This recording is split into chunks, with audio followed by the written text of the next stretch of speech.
Mis hermanos, un gozo, una bendición estar congregados nuevamente en el nombre del Señor en este lugar para adorar juntos a nuestro Dios, ¿verdad? Damos gracias por este privilegio que tenemos de reunirnos en su nombre y poder estudiar su palabra en el día de hoy. Les invito a que por favor abran sus Biblias en Mateo capítulo 5 y vamos a leer los versos 17 al 20. Mateo 5, 17 al 20. El día de hoy vamos a culminar el examen de esta sección de la Escritura, ¿verdad?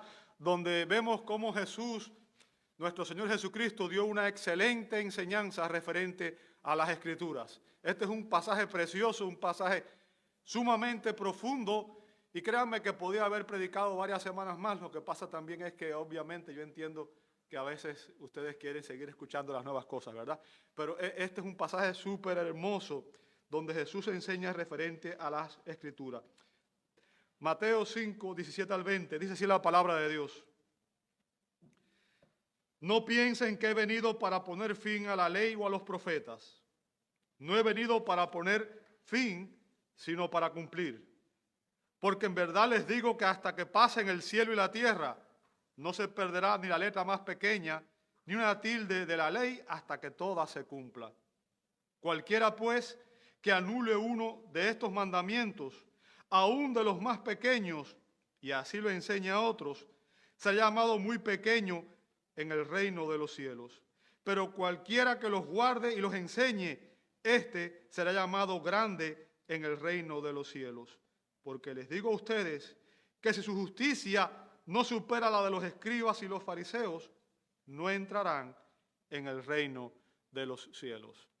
Amado Dios, damos gloria una vez más a tu santo nombre y estamos agradecidos, Señor, por el privilegio de estar reunidos en este lugar para adorarte. Rogamos, Señor, en esta hora el auxilio de tu Espíritu. Padre, que nada distraiga nuestra atención de tu palabra en esta mañana. Señor, que podamos tener nuestra mente enfocada en ti. Y rogamos, Señor, el auxilio de tu Espíritu. Rogamos que Él sea el que nos ilumine y el que nos permita entender el significado real, profundo de tu palabra, Señor. Háblanos a través de ella y transfórmanos, Señor, a la imagen de tu Hijo. Que nadie salga de este lugar como llegó. Padre, sabemos que para exponer tu palabra ningún hombre es suficiente. Por tanto, rogamos, Señor, el auxilio de tu Santo Espíritu y pedimos que Él sea el que Él obre tanto en el predicador como en todos los demás, Señor. Y que a través de su obra podamos ser transformados a la imagen de Cristo. Lo pedimos en el precioso nombre de nuestro gran Dios y Salvador Jesucristo y te damos gracias. Amén, amén y amén. Muchas gracias, hermanos. Pueden ocupar sus asientos. Muchas gracias a todos.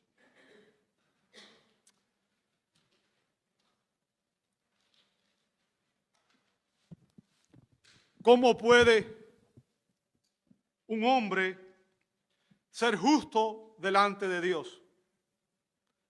¿Cómo puede un hombre ser justo delante de Dios? ¿Sabe? Esa fue la importante pregunta que hizo Job en dos ocasiones. La hizo en Job 9:2 y en Job capítulo 25, verso 4. ¿Cómo puede un pecador como yo tener comunión con un Dios que es perfecto, un Dios que es santo? Recuerde que Dios demandó: sean perfectos porque yo soy perfectos. Y la pregunta es, ¿quién de nosotros es perfecto? Nadie, nadie. En otras palabras, todos nosotros estaríamos condenados, porque ninguno podría tener comunión siendo imperfectos, siendo pecadores, con un Dios que es perfecto.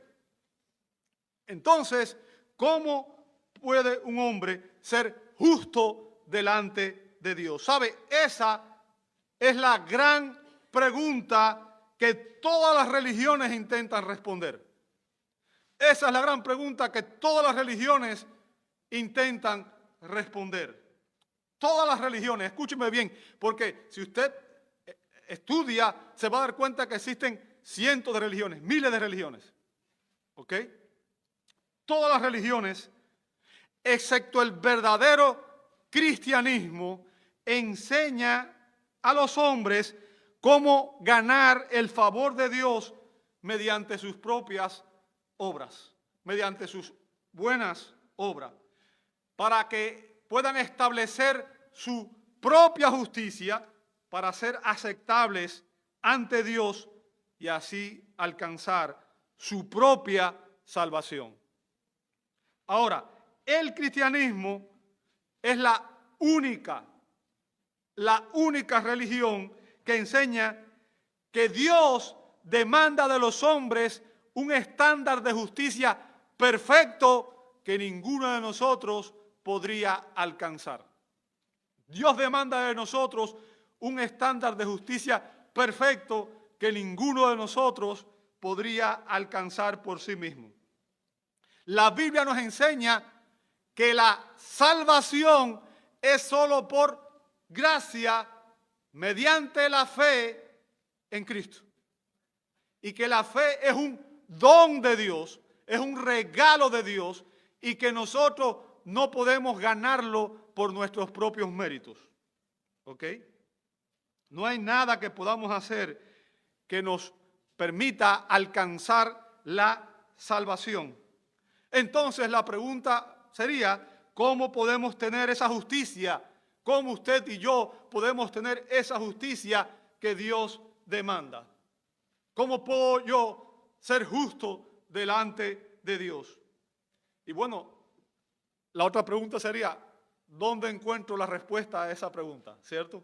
¿Dónde encuentro la respuesta a esa pregunta? ¿Sabe? Jesús nos da la respuesta a esa pregunta precisamente aquí en este pasaje. ¿Ok? Jesús nos enseña ahora el propósito de las Escrituras. Nos enseña el propósito de las Escrituras. ¿Sabe? En este pasaje vimos que Jesús dio 4 enseñanzas críticas referentes a las Escrituras. 4 enseñanzas críticas referentes a las Escrituras. En el verso 17 vimos la preeminencia de las Escrituras. En el verso 18 vimos la permanencia. La Escritura permanecerá, no pasará, nada será quitado de ella, ¿verdad? De las Escrituras, en el verso 18. En el 19 vimos la pertinencia de las Escrituras. O sea, el que enseñe la Escritura será bendecido, el que la contradiga será obviamente juzgado. Y el día de hoy vamos a ver en el verso 20 el propósito de las Escrituras. El propósito de las Escrituras. Note nuevamente, voy a volver a leer el verso 20, dice la palabra de Dios, porque les digo a ustedes que si su justicia no supera la de los escribas y los fariseos, no entrarán en el reino de los cielos. Ahora, recordemos el contexto. Jesús está predicando este sermón. Y en el contexto él está rebatiendo las falsas acusaciones de algunos líderes religiosos de su época de que Jesús había venido a cambiar las Escrituras, a enseñar algo diferente de lo que ellos estaban enseñando.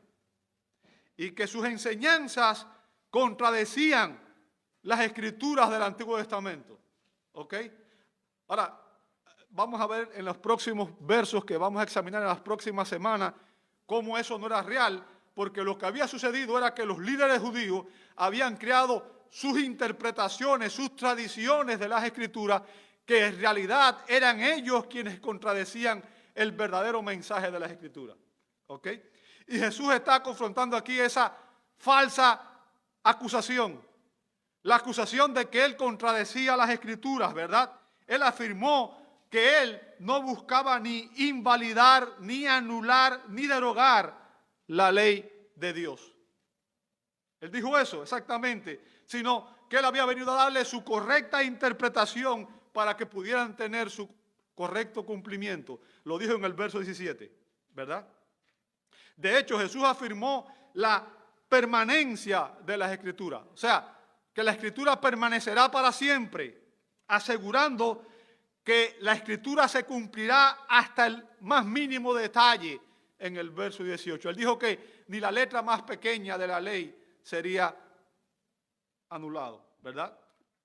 De modo que obedecer la Escritura resulta en bendición y desobedecerla resulta en juicio, castigo y aún en maldición. Verso 19. Ahora, esto nos lleva a entender la razón por la que Jesús dice estas palabras, ¿verdad? Y Jesús está hablando aquí del propósito de la ley. Recuerden que el propósito de la ley en el Antiguo Testamento era darnos dos enseñanzas. En primer lugar, la primera enseñanza, el primer propósito de la ley era darnos conocimiento del pecado, dice Pablo en Romanos 3:20. O sea, yo no sabría que soy un pecador si no tuviera la ley. Porque la ley es el estándar perfecto que revela la justicia y la santidad de Dios. Revela cuán santo es Dios y al mismo tiempo me revela cuán pecador yo soy. Al mirar la ley me doy cuenta que yo no puedo cumplirla y que yo no soy tan santo ni tan justo como lo es Dios. Y la ley tenía un segundo propósito. El segundo propósito de la ley era ser nuestro ayo o nuestro tutor, nuestro maestro, para conducirnos a Cristo a fin de que fuéramos justificados por la fe, dice Pablo en Gálatas 3:24. O sea, esos fueron los propósitos por los cuales Dios dio la ley. Y estoy hablando específicamente de la ley moral, ¿verdad? Estoy hablando de los 10 mandamientos, ¿ok? La ley moral es el estándar perfecto de justicia que nos muestra a usted y a mí cuán pecadores nosotros somos. Cuán pecadores somos. Y nos muestra que usted y yo nunca podríamos cumplir el estándar de justicia que Dios demanda por nosotros mismos. Usted y yo nunca podríamos ser perfectamente justos delante de Dios. Ahora, sin embargo,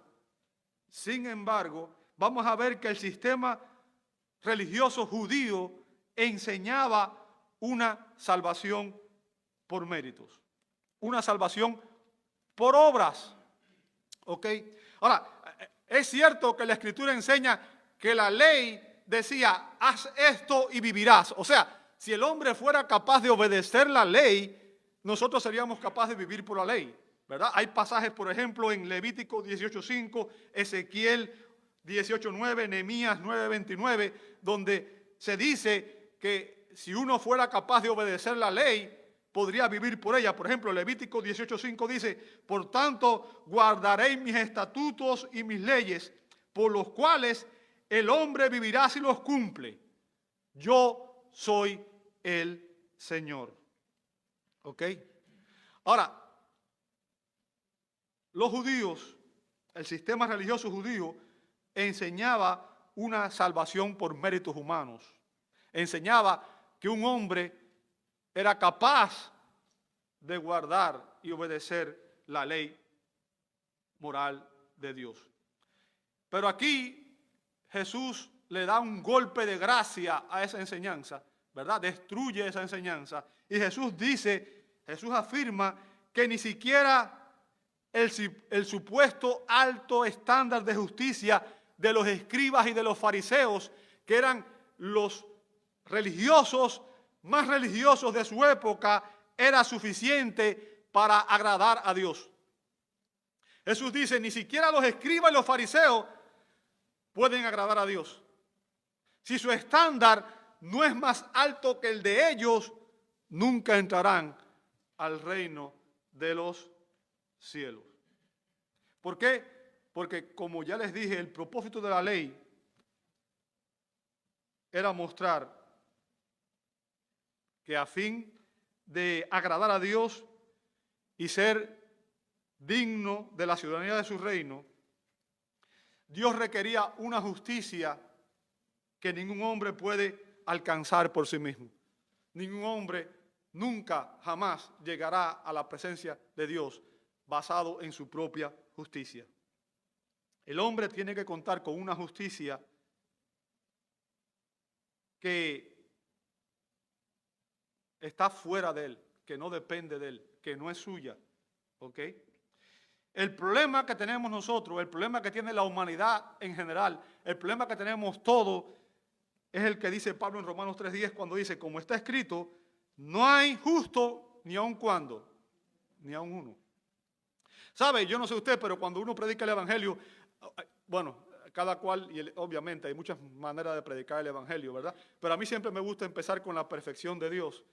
¿Por qué? Porque el estándar de justicia es Dios, el estándar de santidad es Dios. Y yo siempre menciono ese, Dios es perfecto. ¿Eres tú perfecto? Dios dijo, sean perfectos porque yo soy perfecto. Para tener comunión con Dios hay que ser perfecto. ¿Eres perfecto? No. Pero cuando uno dice a las personas, eres pecador, me dicen, no, yo soy bueno. Yo soy bueno. ¿Ok? Porque tenemos un concepto de bondad y de justicia relativo. Si nos comparamos con otros, posiblemente seamos mejor que ellos. Pero tenemos que entender que aquí se trata de que para tener comunión con Dios, el estándar de justicia que Dios demanda es el de Él, no el nuestro. Es su justicia, no la nuestra. Por tanto, ningún hombre es lo suficientemente justo para agradar a Dios. No hay justo ni aún uno. Y sabe, Pablo no está dando ahí tampoco una enseñanza nueva. Pablo está citando el Antiguo Testamento cuando él dice, como está escrito, ¿sabe? Esa expresión, como está escrito, se refiere a que eso es una cita que viene del Antiguo Testamento. Está refiriéndose al Salmo 14, 1 al 3 y al Salmo 53, 1 al 3. Y obviamente esos pasajes describen la depravación universal de la raza humana. Describe que delante de Dios todo hombre está inhabilitado para poder agradarle por sus buenas obras, por sus méritos humanos, por su propia justicia. ¿Sabe? En el contexto aquí que estamos analizando, el término justicia, dikaiosune, justicia, significa una conformidad real con las exigencias de Dios en las Escrituras, tanto externa como interna. ¿Ok? Tanto externa como interna. Jesús advierte aquí que para entrar al reino de Dios necesitamos una justicia que supere aún la de los escribas y de los fariseos. Ahora, debemos saber quiénes eran los escribas y los fariseos para poder entender lo que Jesús está diciendo, ¿verdad? Debemos entender quiénes eran estas personas para poder entender la enseñanza de nuestro Señor. Déjeme decirle, los escribas dedicaban su tiempo a copiar la ley de Dios. O sea, eran los que, recuerden el Antiguo Testamento, recuerde que en aquella época la imprenta no es un invento tan antiguo, ¿cierto? Entonces en el Antiguo Testamento no había imprenta, en aquellos tiempos no había imprenta. Y lo que sucedía era que la palabra de Dios tenía que ser copiada a mano. Bien. Y los escribas eran precisamente un grupo de personas, un grupo de hombres, cuya función principal era realizar esas copias, copiar las escrituras. Y créanme que había todo un rito acerca de eso, no voy a hacer toda la historia ahora, pero el punto es que estas personas dedicaban incontables horas a hacer los manuscritos, ¿ok? Entonces, ellos eran los que dedicaban su tiempo a copiar las escrituras, pero no solamente a copiarlas, sino también a estudiarlas y también a enseñarlas. O sea, esa era su función. Toda su vida giraba alrededor de las escrituras, copiarlas, estudiarlas, enseñarlas. Y por tanto, los escribas llegaron a ser los principales intérpretes de la escritura.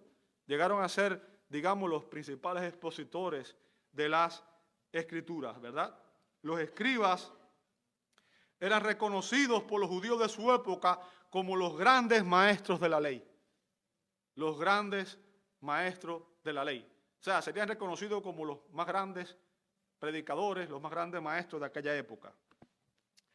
Los escribas fueron los precursores de los rabinos, ¿sabe? El término rabino significa maestro, ¿ok? Sabemos que nuestro Señor también era un rabino. Por tanto, sabemos que podemos tener idea de que los escribas eran personas que supuestamente eran muy espirituales, ¿cierto? Y que conocían la ley de Dios. Si la copiaban, la estudiaban y la enseñaban, se supone que deben, ¿qué cosa?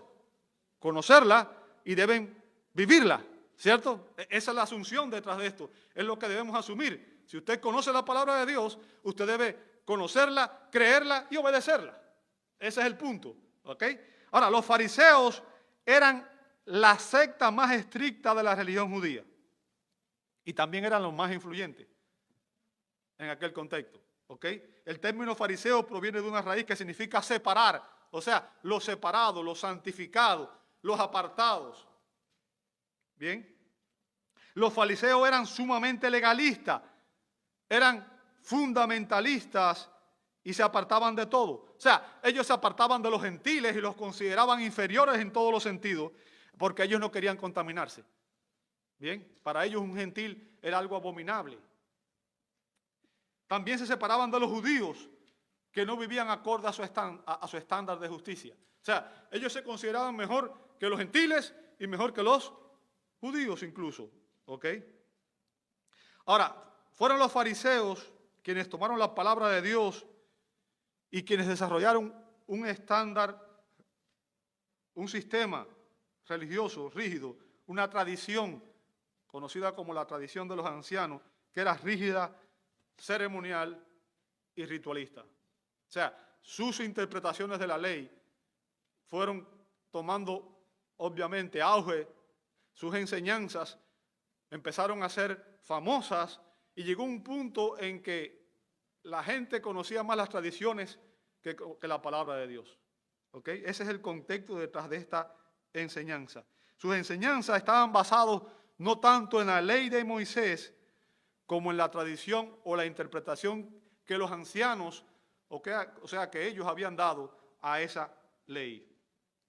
Ahora, en aquel contexto, en el contexto de cuando Jesús está predicando este sermón, tanto los escribas como los fariseos eran personas muy respetadas, muy reconocidas. O sea, eran, digamos, lo máximo de lo máximo entre aquellos a quienes usted podía ir en busca de sabiduría espiritual. O sea, si usted busca sabiduría espiritual, ¿a quién va a ir? Va a ir a los líderes, ¿verdad? Va a ir a las personas que están al frente, las personas que se supone que más saben, que más conocen la palabra de Dios.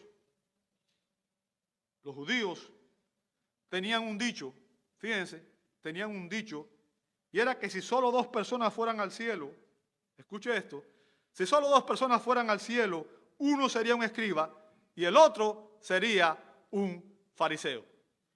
O sea, ese era un dicho entre los judíos de aquella época. Imagínense la admiración, el respeto, el reconocimiento que estas personas tenían en la comunidad, en el pueblo, cuando alguien venía y decía, este es escriba o este es fariseo. ¡Wow! O sea, era alguien admirado, reconocido, respetado, amado, ¿verdad? Y obedecido, porque la gente creía en sus enseñanzas.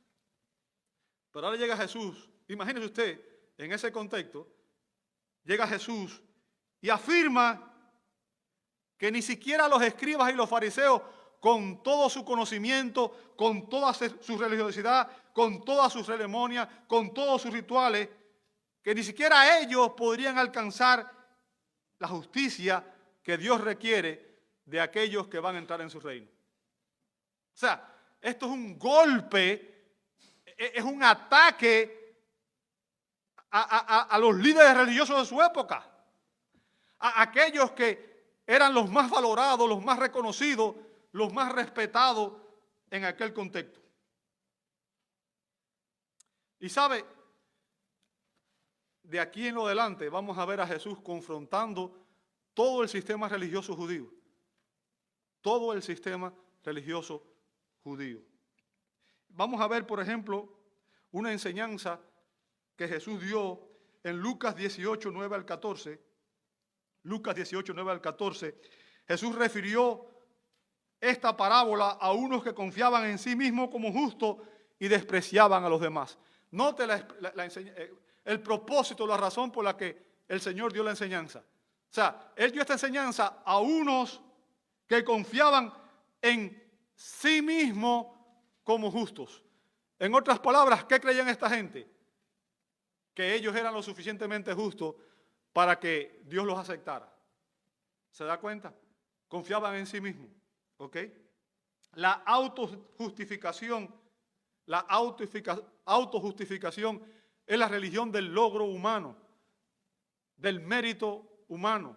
Es la salvación por obras.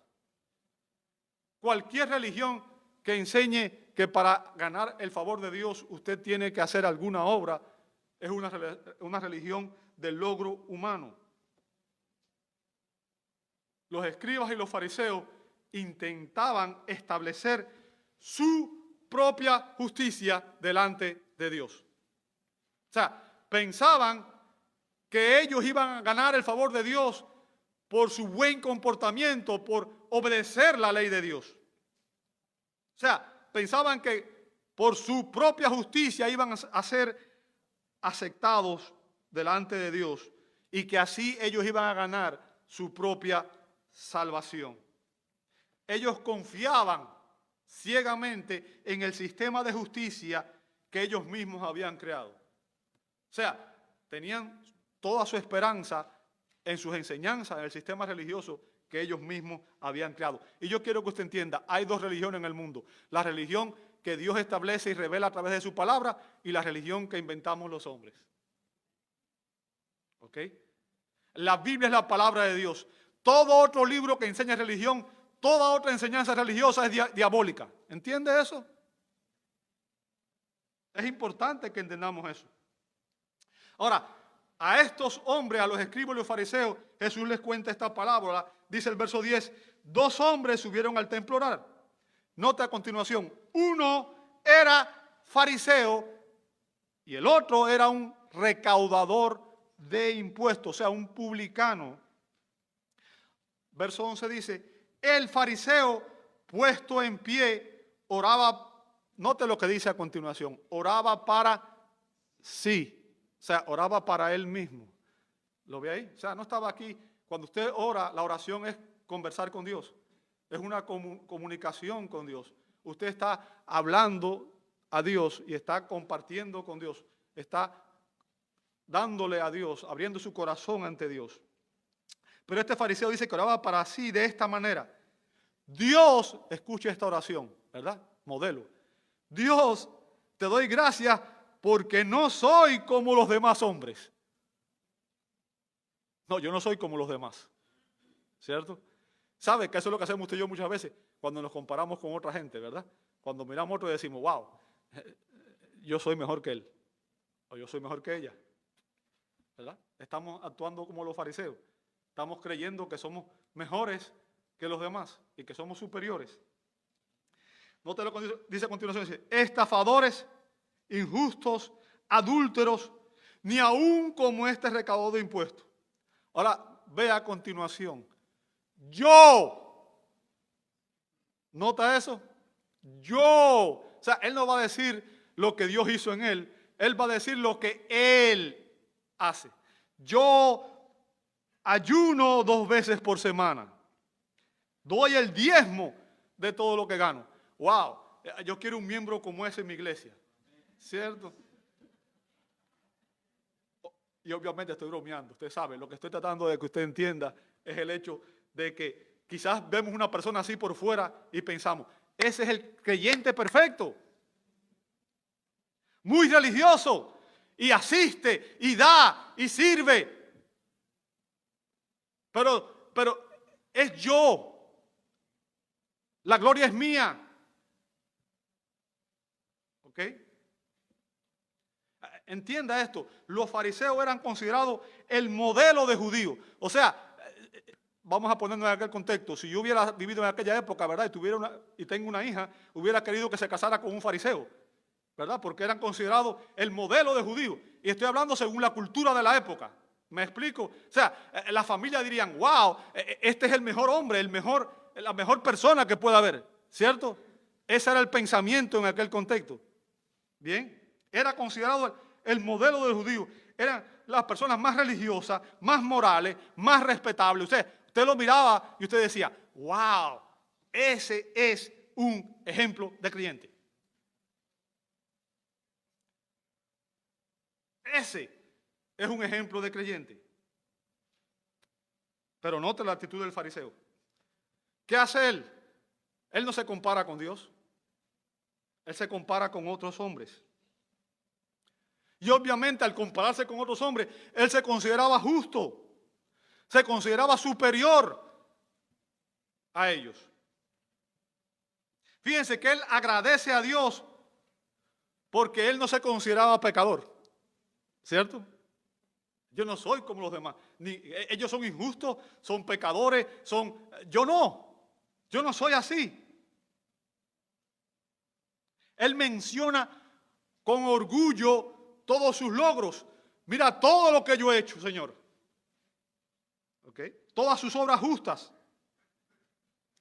Y el punto que quiero que entienda, amado hermano, es que la justicia humana siempre busca glorificarse a sí misma en vez de glorificar a Dios. La justicia humana siempre busca glorificarse a sí misma, siempre busca exaltarse a sí misma. Es cuando yo busco gloria, cuando hago las cosas para que todos me vean, cuando trato de sobresalir, cuando trato de que la gente vea cuán bueno soy, cuán bien predico, cuánto dinero doy, cuánto sirvo, y lo estoy haciendo para recibir gloria de otros hombres. No estoy buscando realmente la gloria de Dios. ¿Ok? Ahora, vamos a ver el contraste. Verso 13 dice, pero el recaudador de impuestos de pie y a cierta distancia. Fíjense, no quería ni alzar los ojos al cielo, sino que se golpeaba el pecho diciendo, Dios, ten piedad de mí, pecador. ¿Ok? Ahora, quiero que entienda algo. Este contraste fue demoledor en aquel contexto. ¿Por qué? Porque los recaudadores de impuestos eran las personas más despreciadas y más odiadas en la sociedad judía. O sea, Jesús hace un contraste aquí entre la persona más amada y valorada y la persona más odiada y rechazada en la sociedad judía. Los recaudadores de impuestos eran judíos de nacimiento, o sea, eran personas judías que se habían vendido a Roma y que cobraban impuestos, recaudaban impuestos de los judíos para el gobierno de Roma.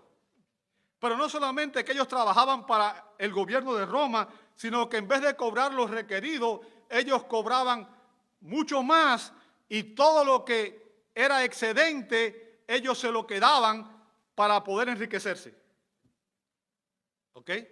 Ahora, imagínese usted, ¿a quién le gusta pagar impuestos? A nadie le gusta, ¿cierto?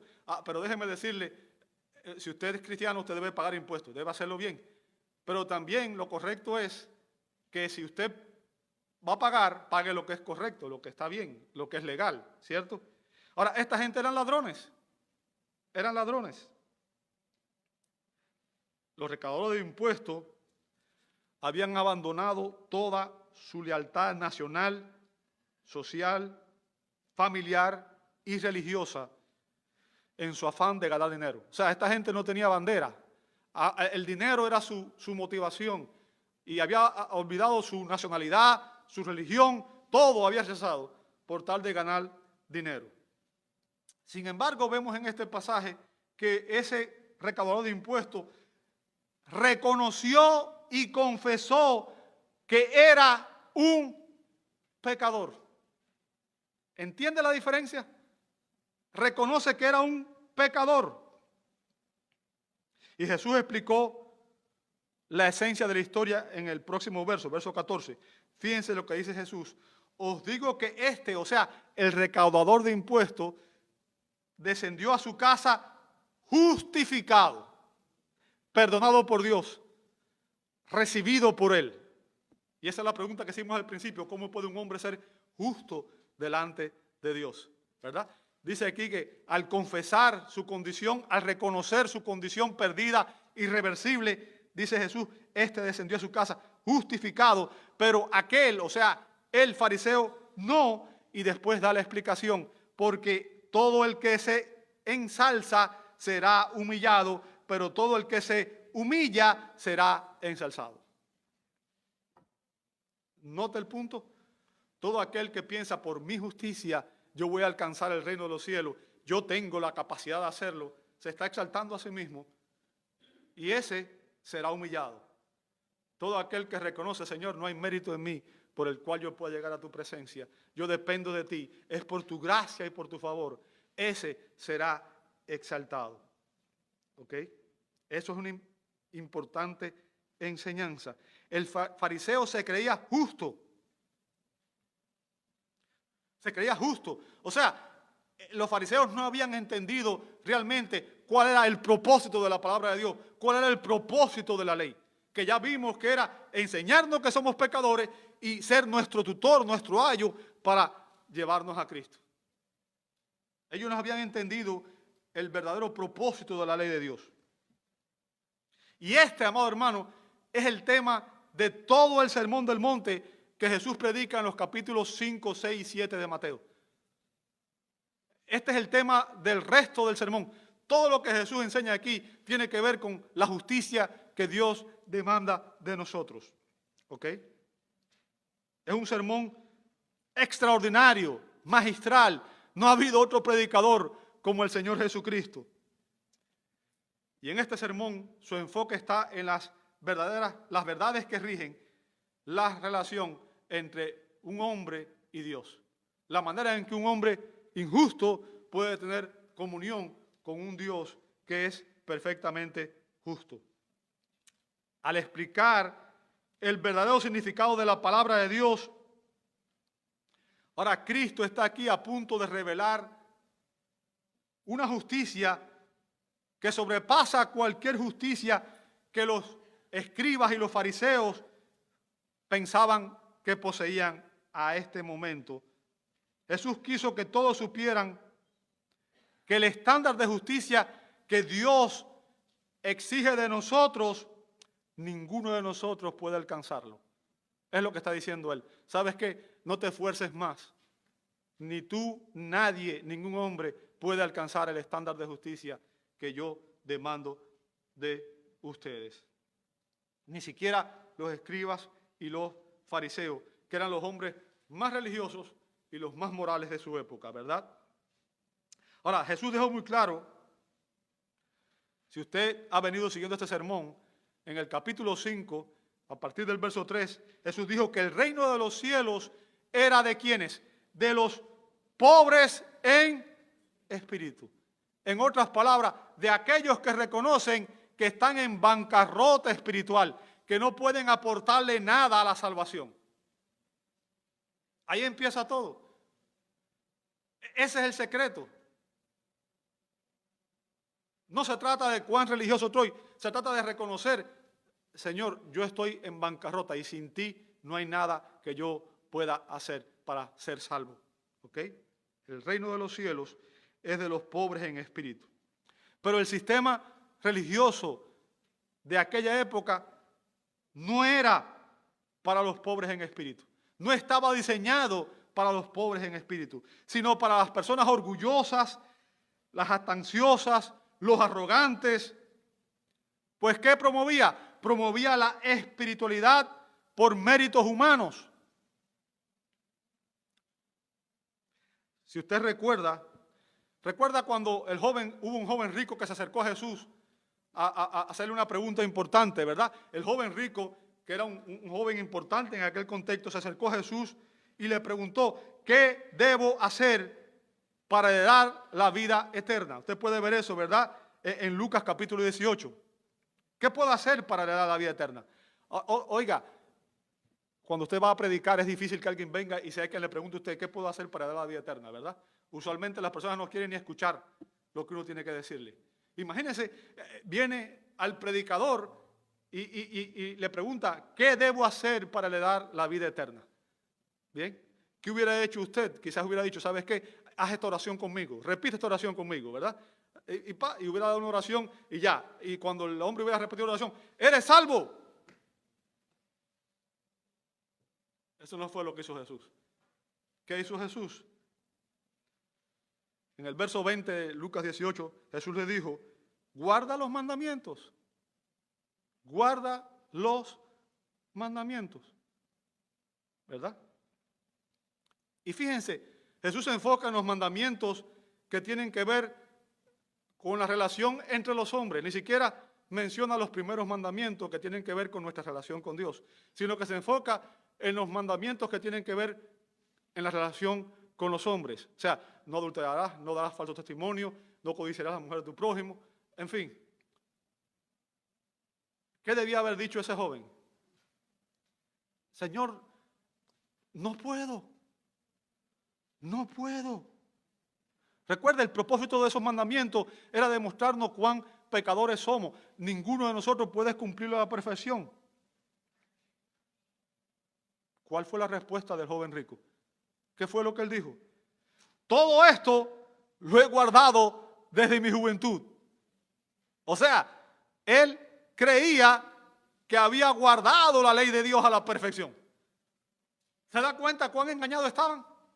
¿Se da cuenta cómo la religiosidad nos lleva a creer que estamos realmente en una correcta relación con Dios, cuando en realidad estamos más perdidos que nunca? Si hay algo peligroso es la religión, porque la religión lleva a los hombres a creer que son salvos cuando en realidad están perdidos. Y obviamente estoy hablando de la falsa religión, de la falsa religión. Los fariseos no lloraban por su pecado, no lloraban por su pecado. O sea, ellos no se consideraban pecadores.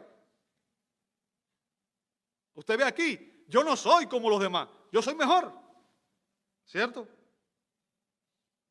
Ellos se jactaban de su propia justicia, de su autosuficiencia. Ellos no tenían hambre y sed de justicia. Fíjense, Jesús viene enseñando esto. Debemos llorar por nuestro pecado en el verso 4 de capítulo 5. En el verso 6 dice que debemos tener hambre y sed de justicia. ¿Ok? Ellos creían que ya estaban saciados. Ellos tenían toda la justicia que necesitaban. Su propia justicia. ¿Ok? Ellos no tenían misericordia, como Jesús enseñó en el verso 7. Ellos no eran puros de corazón, como vemos en el verso 8. Pero el punto que ellos no entendían, amado hermano, y este es el secreto detrás de esta enseñanza, y es lo que quiero que usted entienda, era que su religiosidad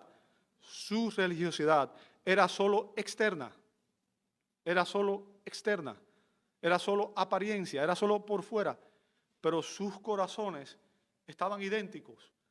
No había ocurrido ninguna transformación radical dentro de ellos. Fíjense, Jesús confrontó este error. Y es lo que quiero que usted entienda, amado hermano. Uno puede ser muy religioso y estar perdido. Estar perdido. Si no entendemos esto, no hemos entendido la enseñanza correcta de la Escritura. Y este es el secreto entre un cristiano genuino y cualquier otra persona. ¿Ok? Jesús dijo en Mateo 23, 27 al 28, fíjense lo que Jesús dice. ¡Ay! Y sabe, cuando usted oiga la palabra, cuando usted escuche la palabra ay, corra. Porque detrás de eso no hay nada bueno. ¿Cierto? Es una advertencia severa. Ay de vosotros, escribas y fariseos. Note lo que le dice a continuación. ¿Sabe? Si yo digo eso a una persona hoy, posiblemente me apedreen, ¿cierto? Pero vea que Jesús no se contuvo. Jesús le dijo, hipócritas. ¿Ok? Porque sois semejantes a sepulcros blanqueados, que por fuera lucen hermosos, pero por dentro están llenos de huesos de muertos y de toda inmundicia. Verso 28, así también vosotros, por fuera parecéis, ¿qué cosa? Justos. O sea, por fuera ustedes parecen justos. ¿Por qué? Porque asisten, dan, sirven, oran, hacen todo aparentemente bien, ¿verdad? O sea, por fuera parecen justos a los hombres. Pero dice a continuación, pero por dentro estáis llenos de hipocresía y de iniquidad. Por fuera eran muy religiosos, pero por dentro eran pecadores viles y miserables. O sea, ellos no eran pacificadores, sino que estaban dividiendo a las personas. Ellos no eran la sal y la luz de la tierra, como Dios quiere que fuéramos, ¿verdad? En los versos 14 y 16. Y sabe, Jesús está confrontando precisamente aquí esa falsa religión. Confrontó esos falsos estándares de religión y que ellos habían enseñado como un camino de salvación. Estas personas se creían justos. Jesús les dice que Dios nunca estaría satisfecho con el estándar de justicia que ellos habían establecido. ¿Sabe? Y este es el punto que tenemos que entender bien. Nunca usted y yo vamos a entrar al cielo por nuestras propias obras, por nuestros propios méritos, por nuestros propios esfuerzos. Porque la palabra de Dios deja claro en Isaías 64:6 que todos nosotros somos como el inmundo. Fíjense, todos nosotros, todos los seres humanos, somos como el inmundo. Y como trapo de inmundicia, todas nuestras obras justas.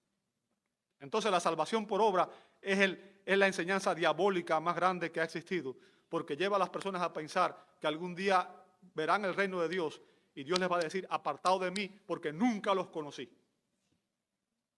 ¿Entiende el peligro? El peligro es que si usted viene aquí y piensa que por lo que usted hace, usted va a ganar el favor de Dios, usted está equivocado. La justicia humana no es la que Dios requiere de aquellos que desean tener comunión con Él. No es su justicia la que Dios demanda de nosotros, sino que Él demanda su propia justicia, la justicia divina. Una justicia que usted y yo nunca podríamos alcanzar ni producir. La ley se estableció para demostrarnos lo pecadores que somos y nuestra incapacidad para cumplirla. Que no somos suficientemente justos. Como dijo Agustín de Hipona, la ley fue dada para que se implorara la gracia fue dada para que se obedeciera la ley. Los líderes religiosos de aquella época pensaron que siendo ellos tan buenos,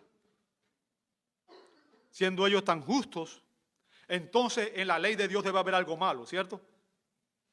Esa es lo que hacemos nosotros. Ok, esto debe estar equivocado. Porque cuando el pecador piensa que está bien, no importa lo que diga nadie, ni siquiera Dios. ¿Ok? ¿Y qué hicieron ellos? Cambiaron la ley de Dios y empezaron a crear su propia tradición, sus propias enseñanzas. Déjenme decirles, en toda iglesia hay tradiciones. Las tradiciones no son malas. Cuando las tradiciones están acorde a lo que enseña la Escritura. El problema de las tradiciones es cuando contradicen la clara enseñanza de la Escritura. ¿Entiende eso? Y Jesús está precisamente aquí confrontando esas tradiciones. Ellos inventaron un montón de tradiciones rabínicas para vivir según ellas y creían que eran justos porque las obedecían. Ellos sustituyeron la ley de Dios y proclamaron sus propias tradiciones supuestamente como que eran palabras de Dios.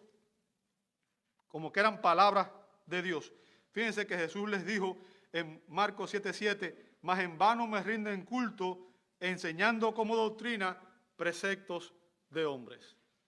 ¿Sabe? Es por eso que es importante que usted entienda algo, amado hermano. Cuando usted viene a la iglesia, usted no viene a recibir, usted viene a dar gloria a Dios. Y cuando una persona se para a predicar, no se para a explicar o a enseñar lo que a usted le gusta o hacerlo sentir bien. Ese no es el objetivo. No es que usted salga de aquí emocionado porque se le dijo que usted es un campeón y que todo va a salir bien y que su vida va a ser perfecta. No, no. Lo que usted necesita es escuchar lo que Dios dice en su palabra. Yo quiero que usted sepa que el propósito de Dios para usted y para mí es hacernos santos, porque sin santidad nadie verá a Dios. Y ser santo implica que yo debo despojarme de aquello que me impide ser santo. ¿Y qué me impide ser santo a mí? El pecado que mora en mí. Entonces el propósito de la predicación siempre es exponer, confrontar el pecado en usted y en mí. Es llevarnos a entender lo que debemos hacer para realmente agradar a Dios, glorificar a Dios. Tristemente muchas personas prefieren un mensaje motivador, ¿verdad?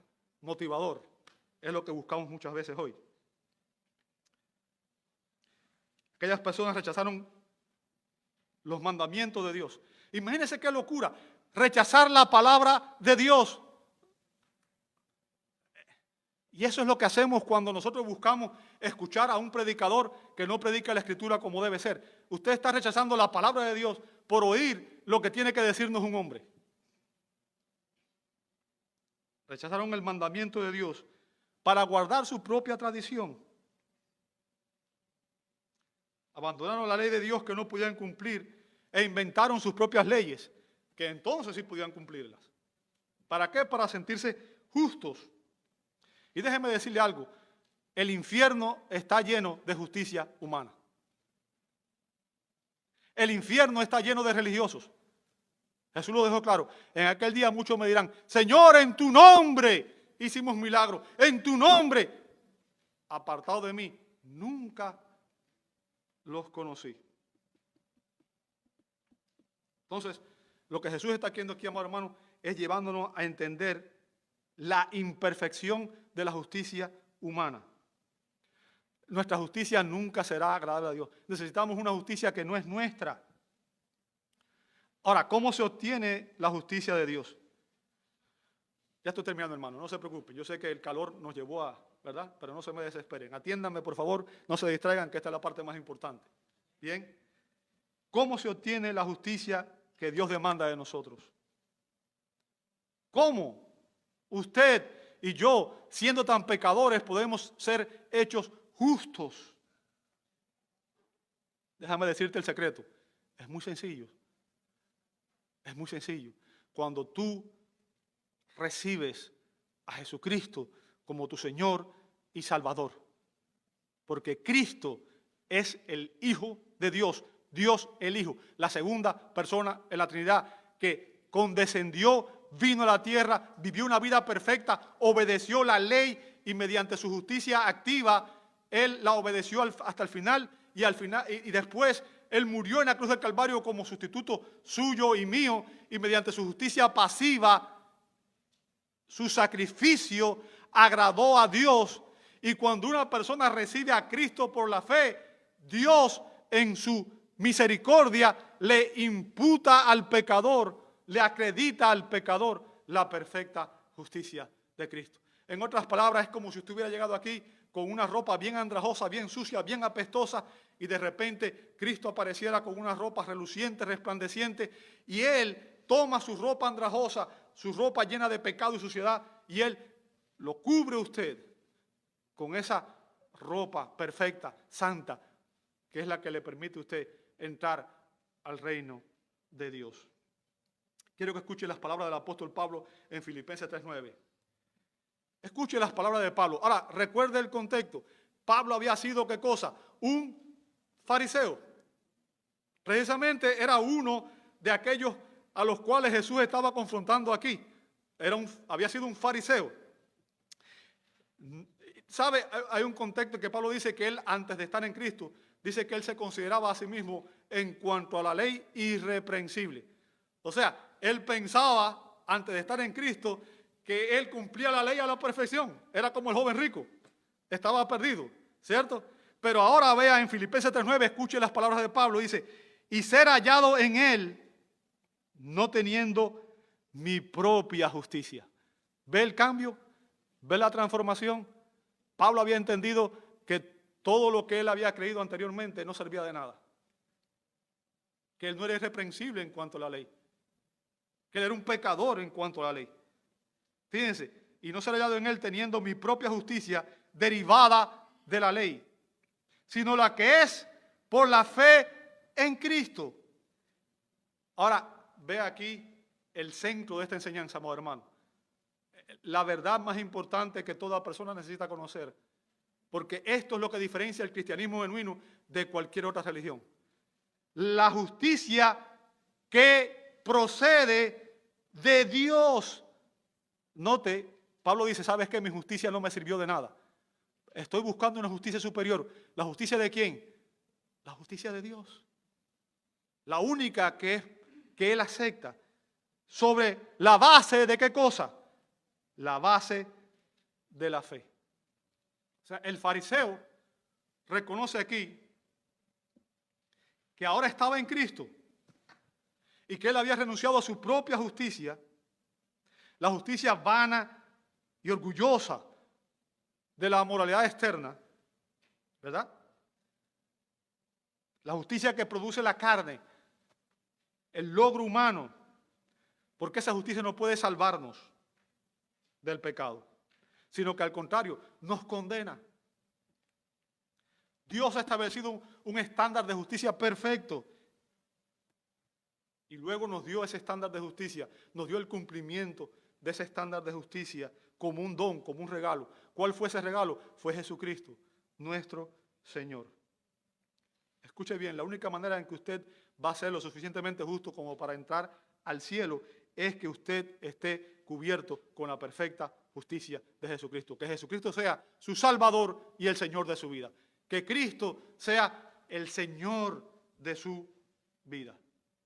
Y esa justicia que Dios demanda es un don de Dios, que nosotros jamás hubiéramos podido alcanzar. Te diré algo. Si tú has puesto tu fe en Jesucristo y lo recibiste como tu Señor y Salvador, cuando Dios te mira a ti, Él ve a Cristo. Y a pesar de que aún tú pecas en ocasiones, Dios te mira a ti como si tú estuvieras viviendo la vida perfecta que vivió Cristo. Porque todos tus pecados le fueron imputados a Él en la cruz. Y tú moriste con Cristo el día de tu salvación. Tú has muerto con Cristo y ahora estás crucificado con Él. Y como has muerto al pecado, Dios perdonó todos tus pecados, pasado, presente y por venir. Dios te imputó la perfecta justicia de Cristo. Dios te mira a ti y Él ve a Cristo. Ya no te ve más como quien tú fuiste, como quien tú eras antes de estar en Cristo. Esa es tu posición espiritual, esa es tu identidad. A todos aquellos que reciben a Cristo por la fe, dice el apóstol Juan, que a todos los que lo reciben, Dios les dio el privilegio de ser hechos hijos de Dios. O sea, ahora somos sus hijos, estamos en Cristo, tenemos comunión con Él, Él es nuestro Padre y estaremos en su reino por la eternidad, porque el día que una persona pone su fe en Cristo, dice la Escritura, que es trasladado del reino de las tinieblas al reino de Cristo. Posicionalmente, usted y yo físicamente estamos aquí, pero espiritualmente, posicionalmente, tu ciudadanía y la mía está en el reino de los cielos. Somos ciudadanos del reino de Dios, somos peregrinos y extranjeros en esta tierra, y algún día estaremos en las mansiones celestiales con nuestro Señor, gracias a la justicia que Dios nos ha imputado. El propósito de la palabra de Dios es llevarnos a Cristo, porque Cristo es el mensaje de la Escritura. A ustedes le dijo Jesús a los judíos, escudriñen las Escrituras pensando que en ellas tienen vida eterna, y ellas son las que dan testimonio de mí. Sin Cristo no hay salvación, no hay vida eterna. En Cristo está la vida. Si tú no has entendido todavía, si tú no habías recibido a Cristo como Salvador, si tú has sido muy religioso, pero en realidad no estás seguro de que Cristo está en ti, como dice el apóstol Pablo, examinaos a vosotros mismos, que Cristo está en vosotros. Examínate hoy. No salgas de este lugar sin primero ir al Señor como el publicano y decirle, Señor, ten misericordia de mí, pecador, sálvame, permíteme hoy recibir la salvación que tú nos ofreces en Cristo. Te invito a orar. Señor, damos gracias. Damos gracias, Señor, porque tu palabra es perfecta. Y en ellas tú nos enseñas, Padre, que ningún hombre podría jamás llegar a tu presencia por sus logros humanos, por méritos humanos. Que no importa cuánto nos esforcemos, no importa, Señor, cuán buenos pensamos que somos, cuántas buenas obras podríamos hacer, porque ninguna de ellas te va a agradar. Sabemos que tú has establecido un solo medio, un solo camino por el cual podremos entrar a tu presencia. Jesús dijo, yo soy el camino, la verdad y la vida. Nadie viene al Padre si no es por mí. Señor, ayúdanos a estar en ese camino, porque es el único camino que conduce a la vida eterna.